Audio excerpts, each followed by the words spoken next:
Welcome to EconomicStory-Channel, where we tell captivating economic and historical narratives, not just limited to isolated events or dry timelines, but a tight-knit connection explored and analyzed in depth. Most of us are taught from a young age that money is hard to earn, requiring a lifetime of diligent study and hard work to acquire. Yet, whenever an economic crisis hits, we witness central banks seemingly printing mountains of money with astonishing ease. This raises countless questions. Where does money really come from? Who pays the price for these vast sums of newly created money? And most importantly, what does all this mean for our lives and the future of the global economy? The journey to unravel the mystery of money may start simply, but the deeper we go, the more we realize the complexity, even the apparent absurdity, operating within the system we are part of. In this exploration, let's uncover this truth together. Physical money, a small part of the economic picture. When we think of money, most people imagine paper notes or metal coins, tangible objects you can hold in your hand. This common type of money is called physical money, produced by government-designated agencies, such as the Royal Mint or the National Printing Bureau. Though the production process is handled by specialized organizations, ultimate control rests with public authorities. Surprisingly, physical money accounts for only a small fraction of the total money circulating in an economy. In fact, this figure typically ranges from 3% to 8%, depending on the country. The primary purpose of printing cash is to meet the liquidity needs of private banks. When a citizen uses an ATM to withdraw cash, the banking system must have sufficient cash to meet this demand. The money production process reveals an unexpected aspect.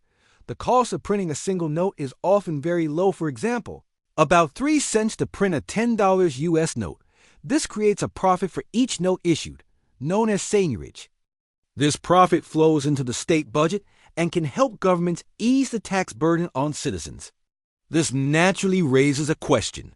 If physical money generates such benefits, why don't governments print more to address financial needs? The answer lies in the limited role of politics in money creation. If those in power could freely print money to fulfill campaign promises or fund large projects, the consequence would be uncontrollable currency devaluation. When the money supply grows too quickly, the value of each unit of currency decreases due to an imbalance with actual goods and services, leading to inflation. In the worst-case scenario, runaway inflation becomes hyperinflation, where currency loses value so rapidly that people no longer trust its purchasing power. Imagine holding $1 million that can only buy an apple. That is no longer money, but merely a piece of paper. Such money ceases to be used for transactions and is recycled into bags or artwork, as seen in Zimbabwe, Argentina, or Venezuela. Money is meant to be a stable measure of value for the economy, but this only holds true when money is created cautiously. For millennia, gold served as an anchor ensuring the value of money, forcing governments to be prudent when issuing more. But that stability ended in 1971 when U.S. President Richard Nixon announced the end of the gold standard, meaning the U.S. dollar was no longer convertible to gold at a fixed rate. Since then, money itself has become elastic, its value relying more on trust than on a tangible asset like gold. As the U.S. dollar is the global reserve currency, this decision had a profound impact on the entire global financial system. Though politicians no longer directly print money, their indirect influence on the money creation process persists, causing significant economic consequences. In the bigger picture, physical money is just the tip of the iceberg, accounting for only 3% to 8% of the total money supply. The key question is, where does the rest come from? Who has the power to create it? This opens the door to another world, where private banks play a central role. From a young age, we are taught that to have money, we must study hard and work tirelessly. But when a crisis hits, the central bank simply prints money.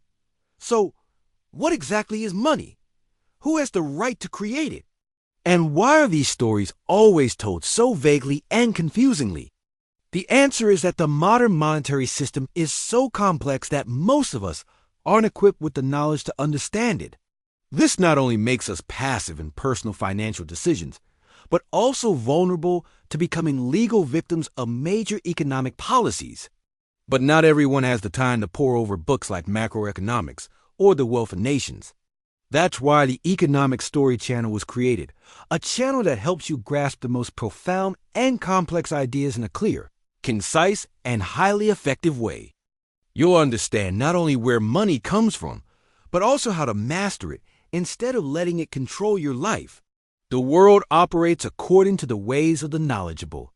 Now, let's continue with the main content to explore a new type of money controlled by private banks. Private banks and debt-based money. In the modern world, most of the money we use doesn't come from central banks or governments, but is created by the private banking system. In fact, about 97% of the total money supply in developed economies originates here. This transforms the monetary system into a largely privatized structure operating in the digital realm. This is the result of a long evolutionary process. In the context of banks constantly seeking ways to maintain stability and control cash flow, especially after banking crises where people rush to withdraw money simultaneously, but banks lack cash. Facing the risk of collapse due to inability to meet liquidity demands, banks lobbied successfully to persuade lawmakers, granting them a privilege, the right to create money based on debt far beyond the actual money they hold. From here, a new type of money emerged, digital debt-based money. The legal framework laying the foundation for this dates back centuries. In 1704, the English Parliament passed the Promissory Notes Act. This was a document acknowledging a promise to repay borrowed money, with the law recognizing it as equivalent in value to the amount stated. In modern times, this form of commitment has transformed into electronic data entries we now call debt. The critical element in this system is the immense authority granted by a banking license. When an individual or organization approaches a bank for a loan, the bank doesn't draw from a reserve or take from another customer's savings. Instead, they create new money through an accounting entry. In double-entry bookkeeping, one side records a new deposit provided to the borrower, while the other records a corresponding debt the borrower's promise to repay with interest. Thus, money enters the system not from savings, but from expectations and trust. For example, when someone buys a $500,000 house and borrows that exact amount from a bank, the bank creates $500,000 in the borrower's account and simultaneously records a $500,000 receivable, the borrower's promise to repay with interest. When that money is transferred to the homeowner and circulates in the broader economy, it becomes part of the money supply. This leads to the reality that in the current system, economic growth seems tied to creating more debt. Debt and money in the current financial framework are simply two sides of the same coin. It is a debt for the borrower, but an asset for the lender. The transaction itself doesn't rely on existing cash, but on the creation of credit by private banks. Creating digital money through debt is not only a privilege, but also the primary profit mechanism for banks. The profit from loan interest is the largest revenue source, even when the loan is repaid and the initial debt vanishes. The real estate market is always the most attractive arena for debt-based money creation. This is because real estate, especially housing, is seen as lower-risk collateral with high profit potential. If the borrower defaults, the bank can seize the asset, the house. Thus, banks have heavily focused on real estate, creating vast amounts of new money through mortgage. As mortgage lending is prioritized alongside rising demand, housing prices soar, forcing people to borrow more to afford properties they otherwise could not. The consequence over decades is the formation of large-scale real estate bubbles in many countries. The economy falls into a state of debt overhang. Individuals, families, and organizations bear debts far beyond their financial capacity to sustain consumption and investment. But money isn't only created through borrowing. When someone deposits money in a bank, that cash no longer truly belongs to them. The law allows the bank to own that money, with only an obligation to repay it upon the customer's request. In the traditional model, banks keep a small portion of deposits as required reserves, typically 10%. The rest is lent out to others. That borrower may deposit the money in another bank, which can then lend out 90%, and so on. This process repeats multiple times, allowing a single initial deposit to create a large amount of money circulating in the economy.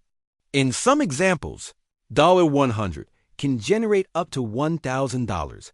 This is the fractional reserve lending mechanism. Simply put, banks keep a small fraction and reuse the majority of deposits as loans. However, after May 26, 2020, everything changed when the U.S. Federal Reserve completely eliminated the reserve requirement. Depository institutions no longer need to hold any percentage of deposits for safety. As a result, the banking system can create nearly unlimited money based solely on accounting entries. While this can increase liquidity, it also carries significant risks, especially when banks use deposits for speculative financial market activities. Deposits are not only lent out, but also used by banks to invest in complex financial products like derivatives and securities. These are contracts betting on the future price volatility of assets.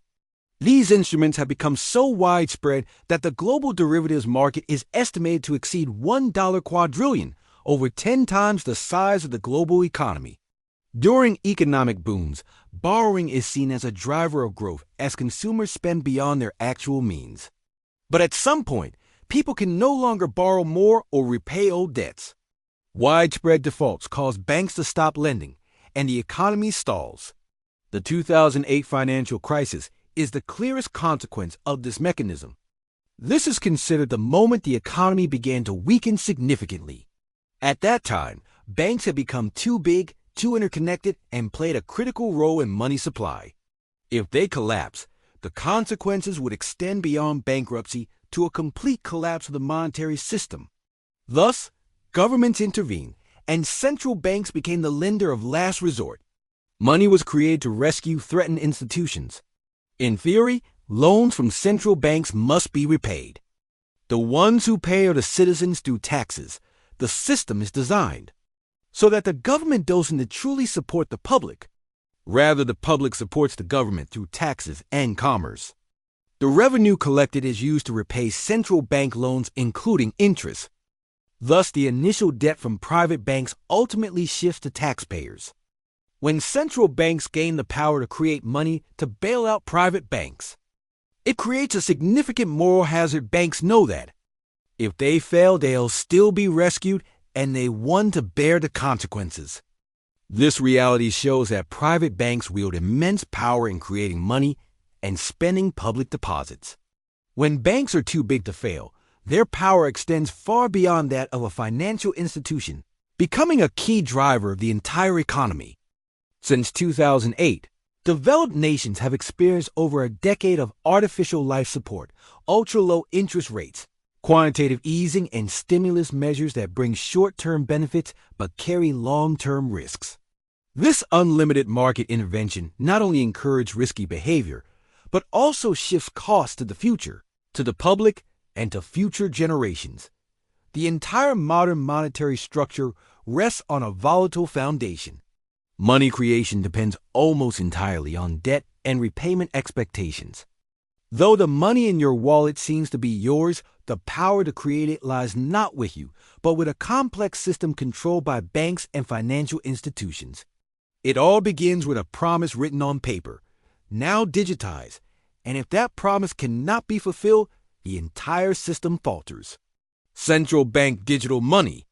One of the most surprising forms of money creation in modern history is quantitative easing, or QE. This method first appeared in Japan in 1989 amid a financial crisis. But it wasn't until 2008, when the housing crisis spread globally, that it became a mainstream monetary policy tool under the U.S. Federal Reserve. Essentially, QE is the process of central banks creating money to directly provide capital to the banking system, large corporations, and recently, the public. This is seen as an emergency solution to rescue the economy during extreme hardship. It is not a bailout funded by budget revenue or taxes, but the creation of new money that did not previously exist. This money is then injected into the economy through the purchase of financial assets, particularly bonds. When the 2008 financial crisis hit, the U.S. launched its first QE package worth $700 billion. At the time, this move sparked fierce controversy. Many argued that bailing out banks was necessary to avoid a severe economic disaster. Under the U.S. president's plan, the Treasury was authorized to buy bad debts, including many subprime mortgage from financial institutions. Those debts were then transformed into a burden on the public as the U.S. government raised the national debt ceiling from $10.6 trillion to $11.3 trillion to cover them. Initially, this was seen as a one-time emergency measure, but over the next decade, the Fed showed it couldn't withdraw this policy. A shocking fact is that from 1776, when the U.S. was founded, to 2008, the nation accumulated nearly $10 trillion in debt. Yet just 6 years later, in 2014, that figure surged to $14.4 trillion. And when the COVID-19 pandemic hit, in just 3 months, the Fed injected another $3 trillion into the system. Currently, the U.S. central bank can pump hundreds of billions of dollars into the economy in mere hours. However, the effectiveness of this massive money injection is diminishing. What enables this is the U.S. Federal Reserve monetizing debt, creating new money to buy government debt. This process occurs through the bond market, which, though less noticed by the public than the stock market, is far larger and serves as the lifeblood of global finance. Essentially, bonds are tools for governments or corporations to borrow money from the public or financial institutions. When central banks want to inject money, they don't use public savings, but simply create new money to buy these bonds. So, does this system have weaknesses? A 2016 European Central Bank document claims central banks cannot go bankrupt because they can create more money whenever needed. The consequence is that today, governments are trapped. They owe trillions of dollars, but have few options to raise funds besides increasing taxes, which is politically challenging. Policymakers hope the newly injected money will revive the economy, but another consequence is emerging. When central banks buy bonds, they own assets issued by governments and corporations, gradually becoming the largest shareholders of the entire economy.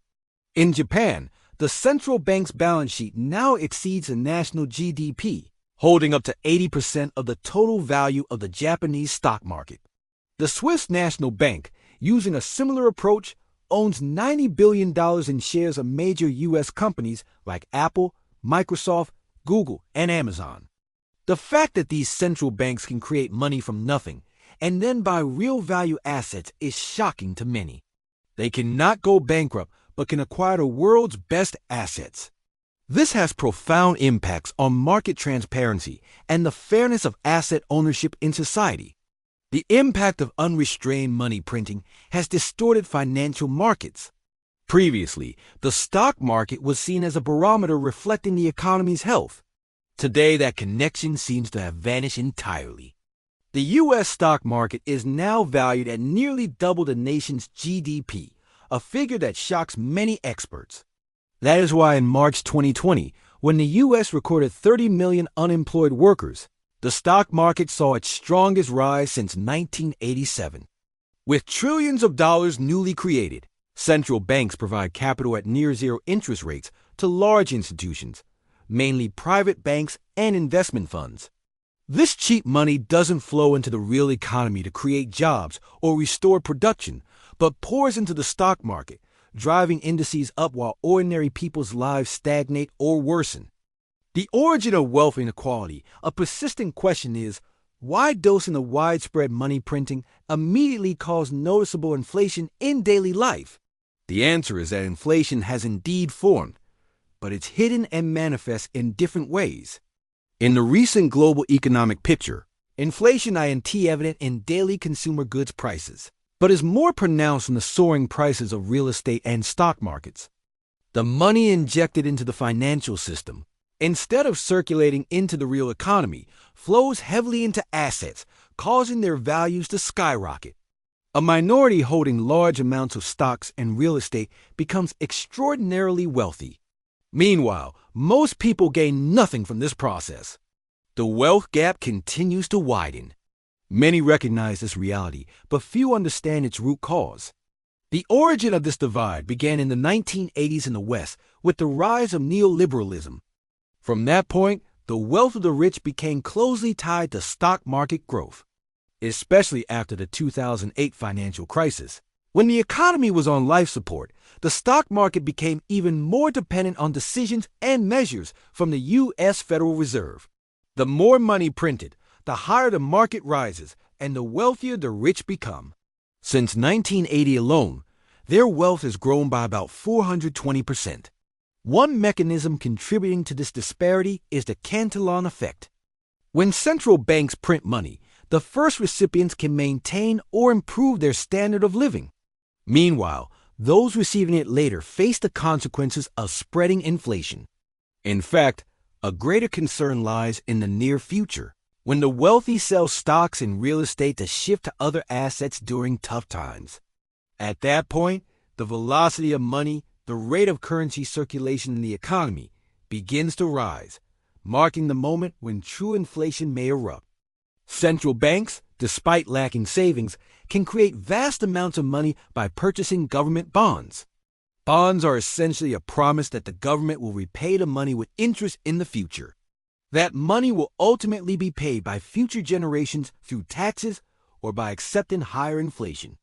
Amid this reality, the question arises, is money printing truly a long-term solution, or is it merely masking deeper issues? Crisis of confidence and possible ways out. Prolonged economic crises in recent years have forced governments to act, often by printing money to support those in need. While this provides immediate relief, many analysts argue it's only a stopgap, a temporary bandage for deeper wounds in the global economy's structure. According to them, real solutions should have been implemented decades ago. Instead of fueling speculation in real estate or risky financial instruments, society should have focused on creating real wealth through production, education, innovation, and research and development. Banks, instead of channeling capital into real estate and financial speculation, should have prioritized lending to sectors that create real value, like small and medium enterprises, innovative projects, or technological initiatives. Imagine a world where massive investments, instead of flowing into asset bubbles, are poured into research, invention, and production. Though it carries short-term risks for banks, the long-term benefits would be a more dynamic economy, creating more jobs, broader innovation, and a higher quality of life for people. A nation creating wealth not only boosts productivity, but also naturally increases government tax revenue without raising tax rates. A society with a solid economic foundation and less reliance on debt will be better equipped to handle crises. History shows that with proper early investments, society today could have substantial savings, as many Western families and businesses still recall from the late 20th century. Yet now, the world faces the aftermath of an overly fragile financial system. In this context, people wonder what lies ahead. Some predict we're approaching a period of greater instability, with relentless inflation while economic growth stagnates. A phenomenon called stagflation, which occurred in the 1970s, but this time it could be worse due to massive debt and social instability. Some argue that global trust in the U.S. dollar, the long-standing pillar of the global financial system, will gradually erode. However, there's also an opposing school of thought. Some economists believe that in today's unstable world, the dollar may still gain value as it is seen as the safest haven among weakening or weakened economies. This is the core idea of the dollar milkshake theory, likening the dollar to the last milkshake everyone wants to sip during scarcity. As trust in traditional currencies wanes, some turn to alternative solutions. Some place hope in stablecoins, with the potential to offer a more transparent and efficient payment system. Others believe in modern monetary theory, which argues that governments don't need to fully repay debt but only ensure interest payments, as long as the nation sustains goods production. This is a highly controversial idea, as it's never been applied on a large scale and seems like another risky move in a long list of untested solutions. In reality, in some parts of the world, people have proactively sought new paths. From a small town in Italy to communities in Venezuela, there have been efforts to issue local currencies to achieve economic autonomy. Though small in scale, these steps reflect a desire to build a new financial framework, independent of the global monetary system, which harbors many weaknesses. No one can provide a definitive answer to the current situation. Even experts disagree, making the economic picture even harder to predict. A potential bright spot lies in reforms that may emerge from this very crisis. Historically, many major breakthroughs have arisen from the most challenging times. For us as individuals, solutions don't necessarily require dramatic actions. It could simply be thinking more carefully about the assets we own. Some choose to hold gold, a precious metal no central bank can print. For younger people, cryptocurrencies are an appealing direction.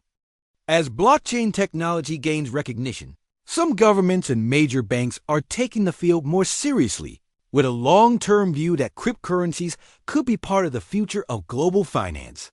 For those with creative and risk-taking mindsets, researching assets that benefit from central bank policies is another option, a way to play the market seed game with the very institutions setting the rules. Ultimately, in these turbulent times, each individual must reflect and investigate for themselves. The current financial system seems so convoluted and inefficient that many no longer trust its sustainability. For a long time, the monetary structure was maintained as an invisible, unquestioned entity. Only when crises erupt do eyes turn to surface symptoms: inflation, unemployment, debt crises, with few looking deeper into the true roots. Beneath these symptoms is a dangerous mix of a debt-based financial system, extreme financialization, moral hazard from large institutions, and the Cantillon effect, a phenomenon where new money is unevenly distributed, widening the wealth gap. All this has pushed the system to the brink of fragility, severely shaking trust, one of the most essential components of a market economy. Thank you for taking the time to explore this topic with us. If you found this content helpful, please leave a comment below and check out other videos on the Economic Story channel to support our team. Goodbye and see you in the next video.